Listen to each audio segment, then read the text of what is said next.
ఇవాల్టి వీడియోలో ఒక ఇంపార్టెంట్ సీక్రెట్ మ్యాటర్ మీతో నేను పంచుకోబోతున్నాను. ఈ విషయం మీకు చాలామందికి తెలియదు, అంత పెద్ద టాప్ సీక్రెట్ ఇది. సో ఆ విషయాన్ని ఇప్పుడు మీ ముందుకు తీసుకొస్తున్నాను. ఈ వీడియోలో ఒక ఇంపార్టెంట్ వ్యక్తి గురించి కూడా ఉంది. సో హోప్ మీకు ఈ వీడియో మీకు నచ్చుతుందని నేను అనుకుంటున్నాను. Welcome to Chaitu chronicles family, welcome to my video.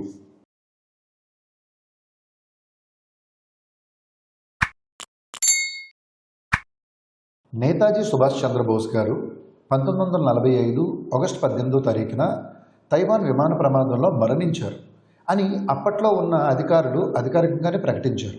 అయితే ఆయన శరీరాన్ని ఎవరూ చూడలేదు, ఎవరికీ కనిపించలేదు. సో అందువల్ల చాలామంది బలంగా నమ్మేది ఏంటంటే నేతాజీ సుభాష్ చంద్రబోస్ గారు చనిపోలేదు, ఆయన ఎక్కడో రహస్య జీవితాన్ని గడుపుతున్నారు అని చాలామందే అనుమానపడ్డారు. అలాంటి అనుమానాల్లో అతి ముఖ్యంగా ప్రాముఖ్యం చెందిన కథ ఇదే, బలంగా నమ్మిన సిద్ధాంతం కూడా ఇదే. నేతాజీ సుభాష్ చంద్రబోస్ గారు ఇంకో మారు పేరుతో బతుకుతున్నారు. ఆయన పేరే గుమ్నమీ బాబా. అయితే ఎవరి గుమ్నమీ బాబా, అసలు ఎవరి ఈయన అనే విషయాల్లోకి మనం వెళ్తే, గుమ్నమీ బాబా అంటే దాని ఫుల్ ఫామ్ ఏంటంటే పేరు లేని ఒక సన్యాసి. అలా పేరున్నందుకు గానో ఏమో తెలియదు, కానీ ఆయన చాలా రహస్యమైన జీవితాన్ని గడిపారు. ఇప్పటి వరకు ఆయన మొహం ఎవరూ చూడలేదు. చూడండి, ఇది ఎంత ఆశ్చర్యకరమైన సంఘటన అంటే, నాకు తెలిసి ఆయన కలవడానికి చాలామంది భక్తులు వచ్చేవారు అని మేము విన్నాం, కానీ ఆయనకి ఎవరికి ఆయన మొహం చూపించలేదు. ఈయన చాలా రహస్య జీవితమే గడుపుతూ వచ్చారు. అయితే ఈయన చాలామంది భక్తులు రకరకాల పేర్లతో పిలిచారు. కొంతమంది భగవాన్జీ అని, కొంతమంది గుమ్నమీ బాబా అని, కొంతమంది నేతాజీ బాబా అని. అంటే లైక్ ఎక్కువ మంది నేతాజీ సుభాష్ చంద్రబోస్ గారి ఇంకొక లైఫ్ అని చెప్పి ఎక్కువ నమ్మేవాళ్ళు ఈ పేరుతో పిలిచేవారు, నేతాజీ బాబా అని కూడా. గుమ్నమీ బాబా గారు ఒంటరి జీవితం గడుపుతూ వచ్చేవారు. ఆయన ఎప్పుడూ కూడా కెటన్ వెనకాల కూర్చొని భక్తులతో మాట్లాడేవారు.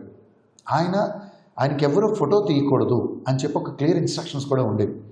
అయితే గుమ్నమీ బాబా గారు ఫైజాబాద్లో రామ్ భవన్లో నివాసం ఉండేవారు. అంతకుముందు సీతాపూర్ డిస్టిక్లో కూడా కొన్నాళ్ళు ఉన్నారు.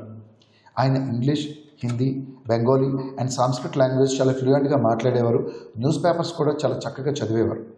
ఆయనకి world politics and military secrets, history మీద హ్యూజ్ నాలెడ్జ్ ఉన్న ఒక పర్సన్. ఇదిలా ఉండగా గుమ్నమీ బాబా గారు 1985లో మరణించడం జరిగింది. ఆయన మరణించిన తర్వాత పోలీసు వారు ఆయన రూమ్ని మొత్తం చెక్ చేశారు. చెక్ చేసే భాగంలో వాళ్ళకు ఒక ట్రంక్ పెట్టి కనిపించింది. ఆ ట్రంక్ పెట్టి ఓపెన్ చేసి చూడగా అక్కడున్న వాళ్ళందరినీ ఆశ్చర్యపరిచింది ఆ దృశ్యం. అందులో నేతాజీ గారికి వారి యొక్క అనుచరులు రాసిన లేఖలు, ఐఎన్ఏ పత్రాలు, అలాగే నేతాజీ గారు వాడినటువంటి టైప్ రైటర్, దంతాలు, కళ్ళజోడు, అలాగే నేతాజీ గారి తల్లిదండ్రుల ఫోటో వాటికి పూలమాల వేసింది. అలానే ఇంగ్లీష్, బెంగాలీ బుక్స్, అలాగే కొంచెం సీక్రెట్ డాక్యుమెంట్స్ కూడా దొరికాయి. సో ఇవన్నీ చూసిన వాళ్ళు ఇంకా ఫైనల్ డెసిషన్కి వచ్చారు, ఈయన నేతాజీ గారే అని చెప్పి. సో గుమ్నమీ బాబా పేరు మార్చున్నా కూడా ఈయన నేతాజీ గారే అని చెప్పి అక్కడ ఒక నిర్ధారణకు రావడం జరిగింది. 1999 నుంచి 2005 మధ్యలో భారత ప్రభుత్వ జస్టిస్ మనోజ్ కుమార్ ముఖర్జీ గారు ఈ విషయాన్ని గురించి విచారణ జరిపారు. అందులో భాగంగా గుమ్నమీ బాబా గారిని కలిసిన వ్యక్తుల యొక్క అభిప్రాయాలు, అలాగే ఆయన యొక్క హ్యాండ్ రైటింగ్ శాంపిల్స్, కొన్ని వస్తువులు, అలాగే డిఎన్ఏ టెస్ట్, అలాగే ఆయన దంతాలు, ఇవన్నీ పరిశీలించారు. డిఎన్ఏ రిపోర్ట్లో స్పష్టత లేదు. దానివల్ల కమిషన్ కూడా ఇన్కన్క్లూజివ్ అని చెప్పి రిపోర్ట్ ఇచ్చేసింది.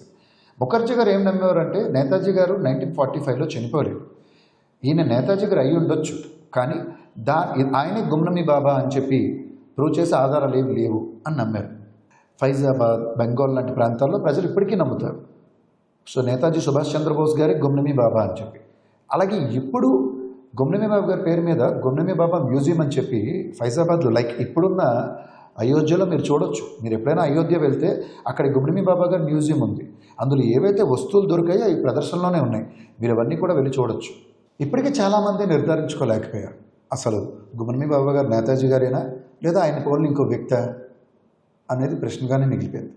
అయితే ఆయన దగ్గర ఉన్న వస్తువులు కావచ్చు, సీక్రెట్ డాక్యుమెంట్స్ కావచ్చు, ఆయనకున్న భాషా నైపుణ్యం కావచ్చు, ఇలా చాలా విషయాలు మనం పరిశీలిస్తే ఏదో సీక్రెట్ దాగి ఉందని నాకైతే అనిపిస్తుంది.